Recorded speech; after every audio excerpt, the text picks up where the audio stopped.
ગુરુ શિષ્યના પવિત્ર પાવન પર્વ નિમિત્તે તાલુકા મથક રાપર સહિત સમગ્ર વાગડ વિસ્તારમાં ઉજવણી કરવામાં આવી હતી, જેમાં રાપર શહેર અને તાલુકાની શાળાઓમાં ગુરુ વંદના કાર્યક્રમ, ગુરુ પૂજન સહિતના કાર્યક્રમો યોજાયા હતા. રાપર શહેર અને તાલુકા ભાજપ દ્વારા વિવિધ ધાર્મિક સ્થળોએ સંતો મહંતોના અભિવાદન કરી ગુરુ પૂજન કર્યું હતું. દરિયાસ્થાન મંદિર ખાતે વર્ષોથી ચાલતી પરંપરાગત રીતે ગુરુ પૂર્ણિમાની ઉજવણી કરવામાં આવી હતી, જેમાં કથાનું આયોજન કરાયું હતું. કથા વક્તા દિનેશ રાવલ મોટી ચિરઈવાળા રહ્યા હતા. ગુરુ પૂર્ણિમા નિમિત્તે ગુરુ ગાદીનું પૂજન કરવામાં આવ્યું હતું. તદુપરાંત ધાર્મિક કાર્યક્રમોનું આયોજન કરાયું હતું, જેમાં વિવિધ વિસ્તારોમાંથી ભાવિકો ઉમટ્યા હતા.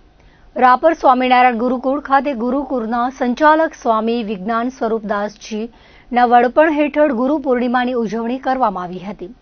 ગુરુ પૂર્ણિમા નિમિત્તે ગુરુ પૂર્ણિમાનો મહિમા, મહાપ્રસાદ, આરતી, ધૂન સહિતનો કાર્યક્રમ યોજાયો હતો. આમ રાપર તાલુકામાં ગુરુ પૂર્ણિમાની ઉજવણી કરવામાં આવી હતી.